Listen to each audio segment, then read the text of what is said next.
The day the canyon spoke.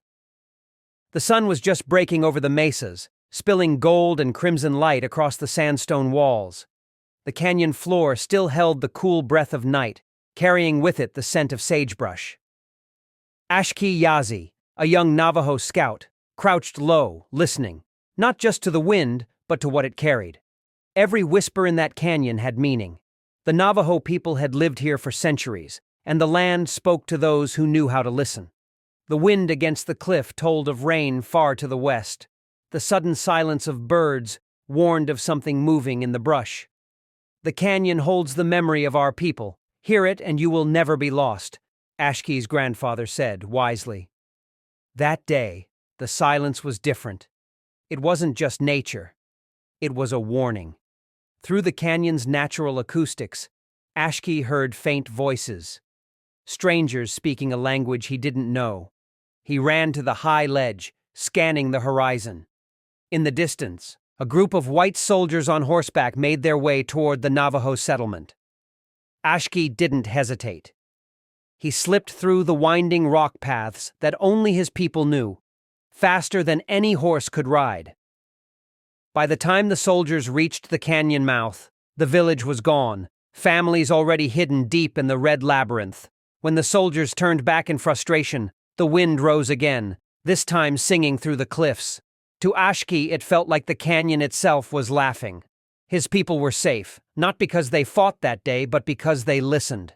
The Navajo knew then, as they know now, the land will protect you if you honor it and hear its voice. When fire touches the canyon setting, the south rim of the Grand Canyon in late summer, where smoke drifts like a gray river across the sky.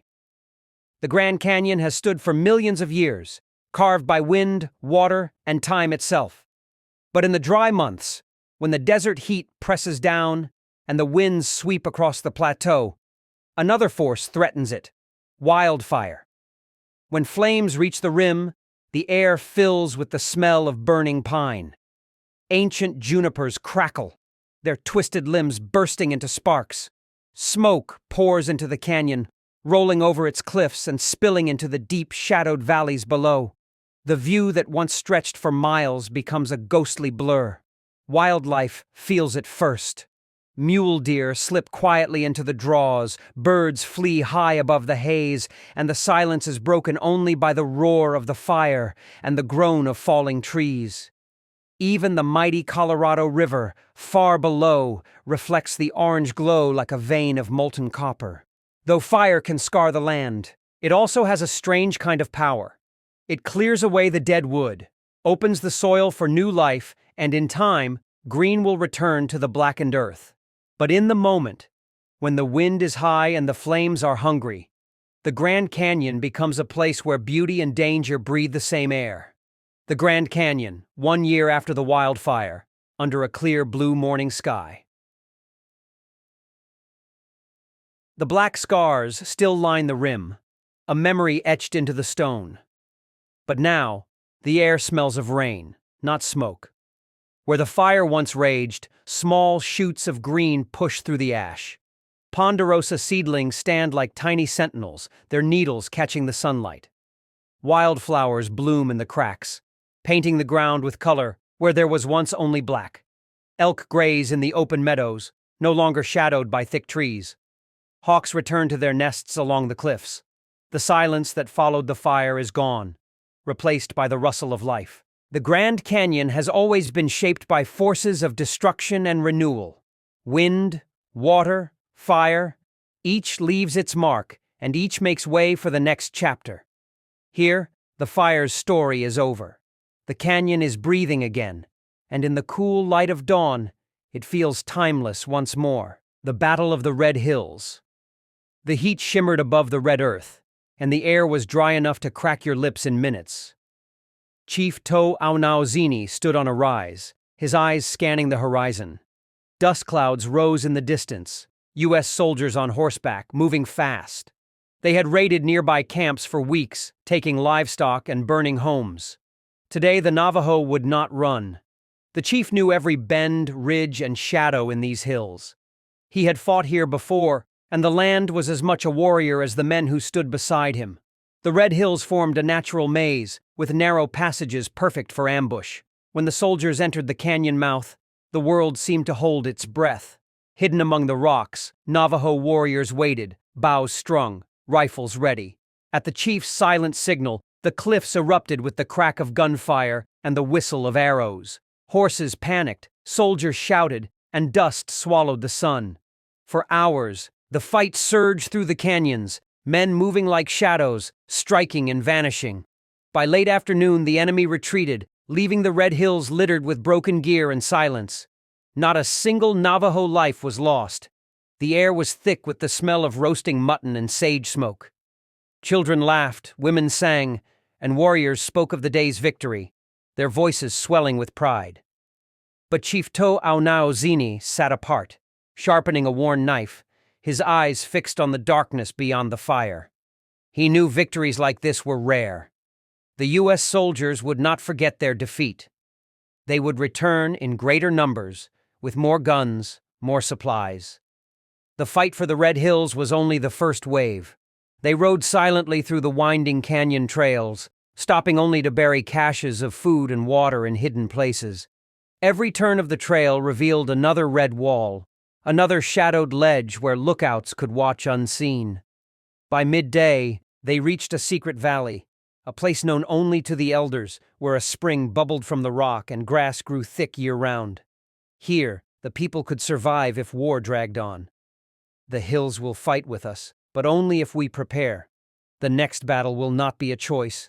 It will find us, Chief To'Aunau said, with seriousness in his voice.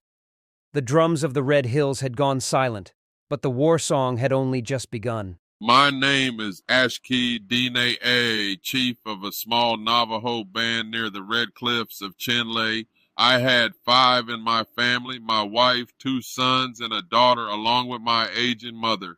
We lived in a hogan built by my grandfather's hands, surrounded by dry wind and stubborn earth. Times were hard. The sheep were thin, the corn refused to grow, and the winter came early with sharp teeth. My daughter's ribs showed through her dress. My wife coughed blood into her blanket. My mother barely spoke, and my boys were too hungry to play. I knew if I didn't do something, we wouldn't make it. So I rode. I left with nothing but a blanket, a bow, and the last of our turquoise. I crossed enemy land, bartered with strangers, hunted elk, and even stole from white men's fields. I froze, I bled, I lied, but I survived. When I returned, I carried food on a mule and wore a dead man's coat. My fingers were black from frost, but my daughter smiled. My people sang, I don't need praise, I don't need thanks. I did what a chief must do. I went to the end of the earth so they didn't have to. Let me tell you who I am. I am Black Kettle, chief of the Southern Cheyenne Native American tribe. I rode to Washington, D.C. in a coat and tie. I shook Abraham Lincoln's hand. I asked for peace. Not for me. For the children, the mothers, the old ones still strong enough to remember the buffalo. I believed words could protect us better than war, and so I flew an American flag above my teepee. I thought it would mean something. I thought it would stop the blood. But at Sand Creek, they came anyway. Soldiers, drunk and wild-eyed, rode into our camp at sunrise. We had no weapons raised. We had no warning. They fired into our lodges. They cut down women and children. The creek ran red with the people I swore to protect. And that flag? It was riddled with bullets before it hit the dirt. I survived. But something inside me did not. So if you remember me, don't just say I was peaceful. Say I was betrayed. Say I held out my hand. And they crushed it. Let me tell you who I am. I am Black Kettle, chief of the Southern Cheyenne Native American tribe. I rode to Washington, D.C. in a coat and tie. I shook Abraham Lincoln's hand. I asked for peace. Not for me. For the children, the mothers, the old ones still strong enough to remember the buffalo. I believed words could protect us better than war, and so I flew an American flag above my teepee. I thought it would mean something. I thought it would stop the blood. But at Sand Creek, they came anyway. Soldiers, drunk and wild-eyed, rode into our camp at sunrise. We had no weapons raised. We had no warning.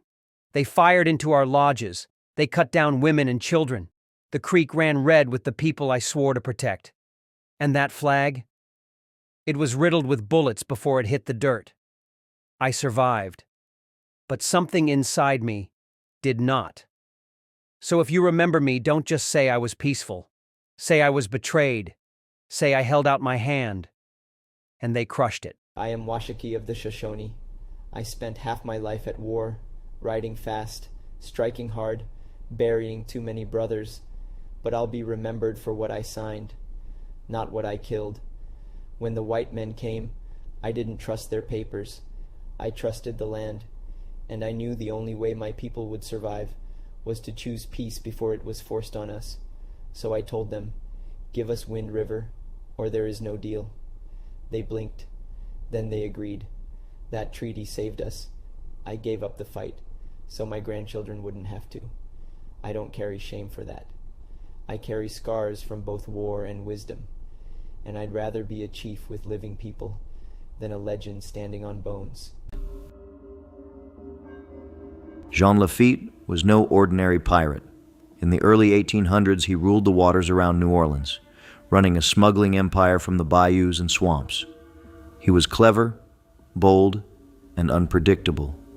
Though wanted by many, he became a hero when he helped defend the city during the War of 1812, using his ships and men to drive back the British at the Battle of New Orleans. After the war, Lafitte disappeared into legend. Some say he died in battle, others claim he faked his death and sailed away with treasure hidden along the Gulf. But many believe he never truly left. In the French Quarter, especially near the old Lafitte's blacksmith shop bar, the head chief, Barbonchito, sent messengers throughout Navajo land warning of impending doom. White soldiers, guided by Mexicans and Utes, were entering Navajo territory. Very Slim Man recalls the fateful morning when he first spotted the invaders. While on his morning run, shaking snow from juniper branches, he saw a long line of men and horses moving northward across the valley. Realizing the gravity of the situation, he alerted his father, and they quickly broke camp to seek refuge in Canyon de Chelly. As the family traveled through the night, they witnessed the destruction of their homeland. Very Slim Man remembers seeing ragged red streaks in the pitch-black valley, their fields and hogans burning. Just before dawn, they reached the rim of Canyon de Chelly. Believing they had found safety, they began their descent down the treacherous ladder trail. However, their relief was short-lived. As they reached the first ledge, gunfire erupted from above. Blue-clad soldiers had ambushed them,